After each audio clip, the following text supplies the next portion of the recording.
Hello, and welcome to Science with Mr. Morgan. In today's episode, we will learn about Gregor Mendel and Punnett squares. To start, who was Gregor Mendel? Gregor Mendel was an Austrian monk who lived in the 1800s. In the late 1850s, he performed the first genetic experiments which led to him being considered the father of genetics. So what are genetics? Genetics is the scientific study of heredity, which is how traits are passed from parents to offspring. So how did Mendel study genetics? He used pea plants. He used these because they have easily identifiable and observable traits. An example of an easily identifiable and observable trait in pea plants, or at least the kind Mendel used, is that they are either tall or short. Pea plants also grow quickly, which allowed Mendel to conduct many experiments in a relatively short period of time. Pea plants can also self-pollinate or be cross-pollinated as well. And remember, with self-pollination, only one flower is involved. When this occurs, the flower's own pollen lands on its female reproductive organ known as the stigma. With cross-pollination, the pollen from one flower is introduced to the stigma of another flower. When Mendel did the cross-pollination, he did it by hand so that he could control the process that occurred. Now, Mendel's first experiment was separated into different parts. In the first part, he crossbred a short pea plant with a tall pea plant. So since it was a small and a tall plant, or a short and a tall plant, were they medium-sized offspring? Nope. They were all tall plants, and he labeled this as the F1 generation for first offspring. In the second part, he let the F1 generation self-pollinate, so they pollinated with themselves. And the offspring from part 1 were self-pollinated, which produced the F2 offspring. 75% of these F2 offspring were tall plants, and 25% of these F2 offspring were short plants. This means that the shortness skipped a generation. The offspring from the first generation, aka the F1 generation, were not short, but they had short offspring in the F2 generation. In the third part of this experiment, he repeated the experiment, focusing on different characteristics rather than just focusing on plant height. Overall, Mendel studied 7 characteristics and analyzed over 20,000 F2 plants. All of his results were similar to the first experiment. An example of his experiments that we can discuss further is based on flower color. When Mendel crossbred purple and white flowered plants, the first generation offspring, aka the F1 generation, were all purple. When these plants were bred again, their offspring, aka the F2 generation, were 75% purple and 25% white. Now, one important thing to note here is that there was no blending of traits in any of Mendel's experiments.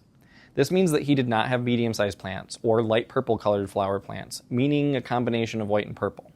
Instead, it was one or the other. From his experiments, Mendel was able to develop various scientific laws related to his work. And one such law is the law of segregation. This first law of inheritance states that the two factors that control a given trait separate and go to different gametes. These factors were later identified as alleles, which we will talk about in another episode. When fertilization occurs, the offspring receive one hereditary factor from each gamete, aka one from each parent. So the resulting offspring have 2 factors.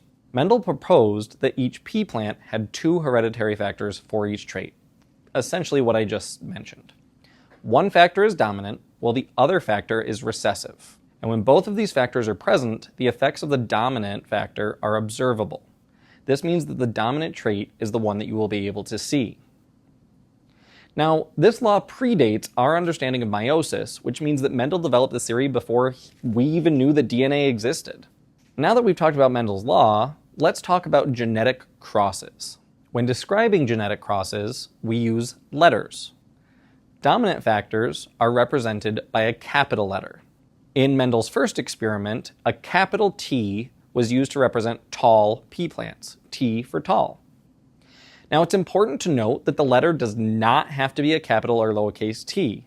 However, scientists tend to stick to letters that relate to the specific trait. For example, a capital P can be used for purple flowers. Recessive factors are represented by a lowercase letter. So in the case that we're talking about with Mendel's pea plant's height, a lowercase t was used to represent short pea plants. And there are 3 combinations that are possible with genetic crosses. These are dominant with dominant, which is represented with 2 capital letters, dominant with recessive, which is represented with a capital letter and a lowercase letter, or recessive with recessive, which is represented with two lowercase letters. For our tall or short P plants, this would be capital T for dominant with dominant, capital T, lowercase t for dominant with recessive, or lowercase t for recessive with recessive. As I mentioned earlier, if a dominant allele is present, it will present with the dominant characteristics. In the P plant example, if the dominant allele for tall plants is present, the P plants will be tall. So let's look at an example cross. In this example, we're going to breed a capital T tall plant with a lowercase t short plant. The offspring of these plants, or the F1 generation, will all be capital T, lowercase t, and show as tall. Next, we're going to breed the capital T, lowercase t plants, aka the F1 generation, with themselves. According to the laws of probability, their offspring, aka the F2 generation, will be 25% capital T, 50% capital T, lowercase t, and 25% lowercase t. This means that these plants will appear as 75% tall and 25% short, because the capital T, and capital T, lowercase t plants will both be tall. If the traits of an organism are known, like with the tall and short P plants that we were just discussing, Punnett squares can be used to determine the chances of the dominant or recessive alleles being passed on to the offspring. A parent only gives one factor for each trait to an offspring. So if a parent has one dominant factor and one recessive factor, half of the time the dominant factor will be passed on, and the other half of the time the recessive factor will be passed on, at least on average. So what exactly is a Punnett square? It is a special tool derived from the laws of probability that is used to predict the possible offspring from a cross or mating between two parents. The possible offspring are represented by the letters in the boxes, and one set of factors comes from each parent. Let's create a Punnett square together. For this example, we are going to use our capital and lowercase t's from the tall P plant. To start, we have this square separated into 4 sections. First, we take the factors from the first parent and place them at the top of the square, one letter above each of the smaller boxes. Second, we take the factors from the second parent and line them up on the left side of the square, one next to each of the smaller boxes. Now that we have those lined up, pull the factors from the top into each of the boxes below. Next, we're going to pull the factors from the side into the boxes next to them. Now that we know how to create a Punnett square, let's apply that to a real situation. For this situation, you want to breed a white, recessive P plant with a purple, dominant P plant. The purple P plant comes from a cross between a white P plant and a purple P plant. So what will the results be from this cross breeding? Well, first, let's draw our boxes. Now that we have our boxes, we need to put the factors in their correct spots around the boxes. Remember, it'll be the top or the left side. We know that the purple P plant is dominant, and since it comes from a purple and white P plant crossbreed, we will represent the dominance with capital P, lowercase p. And we're going to put those along the top of the boxes. We know that the white flower is recessive, so we will represent that with lowercase p, lowercase p.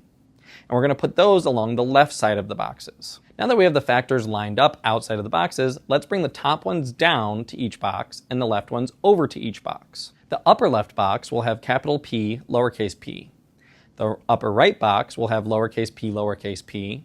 The lower left box will have capital P, lowercase p. And the lower right box will have lowercase p. This means that 50% of the offspring will be white, as they have 2 recessive factors, and 50% of the offspring will be purple, as they have dominant factors. And that brings us to the end of today's lesson. Until next time.